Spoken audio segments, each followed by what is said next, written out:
मध्य भारत प्रांत के संगठन मंत्री आदरणीय निखिलेश जी भाई साहब और उपस्थित सभी इस विभाग के विदुषी, मातृशक्ति, आदरणीय विद्वान जन, मुझे लगता है कि एक डॉक्यूमेंट्री के माध्यम से और मान्यवर संगठन मंत्री जी के इस पूरी विद्या भारती यात्रा ने आप सभी को एक मोटी मोटी दिशा विद्या भारती का निश्चित रूप से दिया होगा। समाज जीवन में समाज पोषित व्यवस्था के भाग के रूप में यह शिशु मंदिर योजना जो 1952 से फलीभूत है, वो आज वटवृक्ष के रूप में हम सभी के बीच में विद्यमान है। विद्या भारती संगठन और वैचारिक अधिष्ठान के साथ साथ बहुत सारे ऐसे आयामों के माध्यम से, बहुत सारे ऐसे आधारभूत विषयों के माध्यम से भैया बहनों का पंचकोशात्मक विकास है, शारीरिक, मानसिक, प्राणिक, बौद्धिक विकास इस यात्रा को लेकर भी चलता है। जो हमारे आयाम हैं जिनको लेकर विद्या भारती शैक्षिक तंत्र के साथ साथ इन आयामों के माध्यम से इस वैचारिक अधिष्ठान का प्रचार प्रसार भैया बहनों में और आचार्यों में बौद्धिक स्तर को बढ़ाने के लिए ऐसे बहुत सारे आयामों से कार्य करते हैं। आपने डॉक्यूमेंट्री में देखा होगा संस्कृति बोध परियोजना, इस परियोजना के माध्यम से एक संस्कृति ज्ञान परीक्षा का आयोजन जिसमें हमारे विद्यालय के भैया बहन, हमारे संपर्कित विद्यालयों के भैया बहन, हमारे अभिभावकगण, हमारे पूर्व आचार्य, शासकीय विद्यालयों के आचार्य और समाज के अनेक वृंद इस परीक्षा में बैठते हैं। और छोटी सी बात आप सभी के बीच रखकर मैं अपना स्थान दूंगा। अभी पिछले 6 माह पूर्व यूपीएससी की आईएएस परीक्षा में एक्सपर्ट के रूप में वहां था। मध्य प्रदेश के पन्ना जिले के देवेंद्र नगर की एक बिटिया मेरे सामने बैठी हुई थी। निश्चित रूप से उसे मेरा परिचय नहीं था, परंतु मैं उसको पहचान गया। बुंदेलखंड के एक बर्तन बेचने वाली की बिटिया और गणित और हिंदी विषय से लेकर यूपीएससी की परीक्षा में बैठी थी। इतना गौरव की अनुभूति थी शिशु मंदिर की वह छात्रा। और अभिरुचि में लिखा था रामचरितमानस का पाठ करना। ऐसे संस्कार, ऐसी वृत्ति शिशु मंदिर में ही हो सकती है। मैं बड़ा गौरवान्वित था मन। जिज्ञासा बस मैंने उससे पूछा कि बिटिया ये गणित विषय की ओर आग्रह कैसे हुआ? होती है कि सर मेरे पिताजी की बर्तन की दुकान थी। जब दोपहर में भोजन करने जाते थे तो मुझे दुकान पर बिठा जाते थे और बता जाते थे कि 200 रुपए किलो का स्टील है तो 40 रात की कटोरी कितने की होगी। ऐसा कर करके मैं गणित विषय में पारंगत हो गई। इतना आनंद की अनुभूति थी। आज कहीं ना कहीं इस शिशु मंदिर योजना पर गर्व की अनुभूति भी थी। एक प्रश्न मुझे एक्सपर्ट के रूप में पूछना था, मानस का पाठ करना, ऐसा उसने लिखा था। कहीं संशय भी था कि मानस के इतना अध्याय गोस्वामी तुलसीदास जी के और कहीं ऐसी चौपाई पूछ ली जिससे ये बता ना पाए, तो कहीं ना कहीं संशय मेरे मन में था।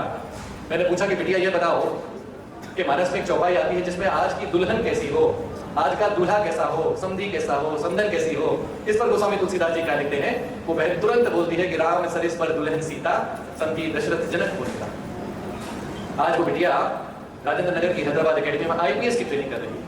मुझे लगता है यह कुल के संस्कार या विद्यालय के संस्कार, ऐसे कैसे भैया बहनों का निर्माण करना संस्कृति बोध परियोजना के माध्यम से हमारा धार्मिक क्षेत्र, हमारा वैचारिक क्षेत्र, हमारे जो पंच प्राण हैं, जो हमारी प्राकृतिक शक्तियां हैं, उन सबका ज्ञान इस परीक्षा के माध्यम से होता है। इसलिए इस परियोजना के माध्यम से भैया बहन सर्वांगीण विकास के रूप में आगे चलते हैं। पूर्व छात्र परिषद एक परिषद जो हमारा एसेट है, जो हमारे ब्रांड के एम्बेसडर हैं।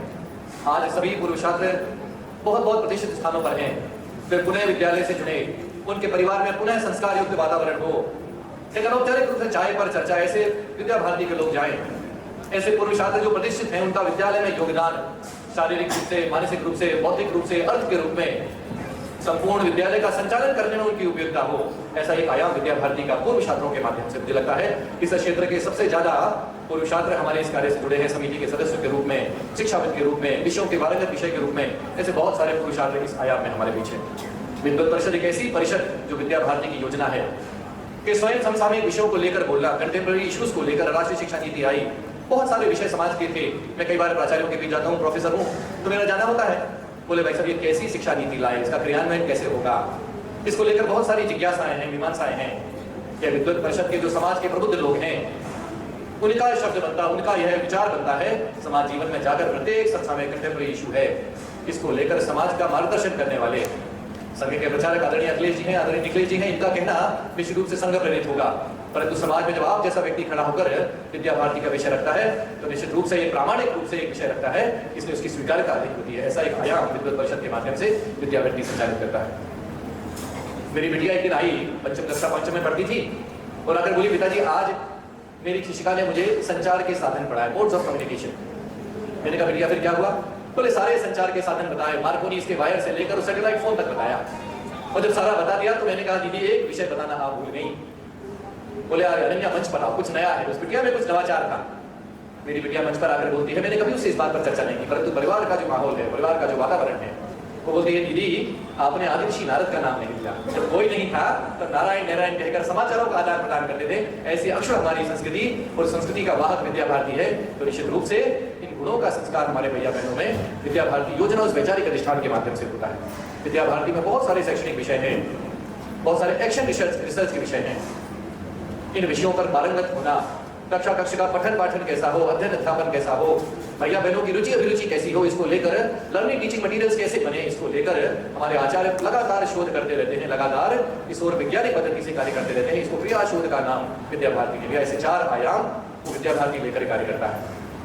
तो उतरकर सबसे पहले अपने गुरु जी को प्रणाम करते हैं। ऐसे राव जो कलेक्टर हैं अभी, जो IAS अधिकारी हैं, वो अपने गुरु जी को प्रणाम करते हैं। ऐसा संस्कार विद्या भारती का पूर्व छात्र ही कर सकता है। मैं प्रामाणिक रूप से इस मंच के माध्यम से आप कहता हूँ कि आप जिला बताइए, नगर बताइए, तहसील बताइए, मैं आपको विद्या भारती के कलेक्टर, IPS, SP और SDM का नाम बता सकता हूँ। ऐसा संपूर्ण व्याप विद्या भारती के पूर्व छात्रों का है। ऐसे प्रामाणिक हमारे भैया बहनों का है। देश के प्रधानमंत्री जी कहते हैं कि जब PMO में कोई IAS अधिकारी आता है तो मैं उससे नाम नहीं पूछता, मैं उसके आचार विचार व्यवहार चरित्र इसे पता कर लेता हूँ कि शिशु मंदिर का आचार्य, शिशु मंदिर का भैया है। मैं कुछ बोलता नहीं हूँ, परंतु उन भैया बहनों के प्रति मेरे मन में असीम प्रकार का स्नेह, असीम प्रकार का आदर्श और श्रद्धा स्थापित होती है। ऐसे शिशु मंदिर के भैया बहन कुछ सामाजिक सरोकार के विषय भी हम सभी के बीच में आए, चाहे वह सेवा क्षेत्र की शिक्षा हो, चाहे वह उपेक्षित क्षेत्रों में जहाँ सेवा बस्तियों में विद्यालय संस्कार केंद्र चलाने की बात हो, इस वर्ग में जाकर भी संस्कार केंद्रों के माध्यम से भैया बहन को संस्कार करने का कार्य हो, ऐसा कार्य भी विद्या भारती करती है।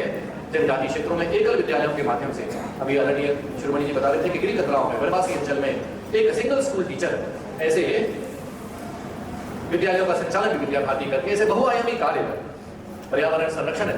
जब मैं पहली बार डॉक्टर कलाम से मिला तो बोलते आदित्य, उन्होंने मुझसे कहा बड़ा आशीर्वाद उनका हो। मैं जमीन पर बैठ गया उनके सामने, बोले बेटे एक कहानी मैं तुमको सुना रहा हूँ 15 सेकंड की, कि जहां जाओ अवश्य सुनाना। डॉक्टर कलाम और ये पर्यावरण और देश की संस्कृति हमेशा जीवित रहेगी। वो सुनाते हैं कि मैंने घर में वृक्ष लगाया, उसके क्या परिणाम निकले। तो बताते हैं कि मैंने घर में गौरैया पाली, वो उड़ गई। मैंने घर में गिलहरी पाली, वो चली गई। मैंने घर में वृक्ष लगाया तो गौरैया भी आ गई और गिलहरी भी आ गई। मुझे लगता है ऐसी 10 सेकंड की कहानी जो पर्यावरण को लेकर हम सबको जागरूक करती है, ऐसे डॉक्टर कलाम और ऐसा पर्यावरण को वृक्ष मित्र महायज्ञ, ऐसा मित्रों को मानने का कार्य विद्या भारती के भैया बहन वृक्षों के माध्यम से। वो बैजनाथ कौल जी की चर्चा देश के प्रधानमंत्री जी मन की बात में करते हैं कि बैजनाथ कौल जी पेड़ों के नीचे ही सोते हैं। संपूर्ण चित्रकूट के क्षेत्र में 50,000 वृक्ष लगाने का कार्य उस दंपति ने किया। बैजनाथ कौल जी कोल जनजाति से हैं, कहते हैं भाई साहब भैया मेरे बच्चे नहीं हुए, मैंने वृक्षों को ही अपना पुत्र मान लिया, पुत्री मान लिया। ऐसे कार्यों को, ऐसे पर्यावरण के संरक्षण को लेकर, ऐसा प्लास्टिक मुक्त भारत, ऐसा एनर्जी, ऐसा रिसोर्सेज को बचाने वाली संस्कृति, ऐसा अध्ययन अध्यापन भी शिशु मंदिर के माध्यम से होता है।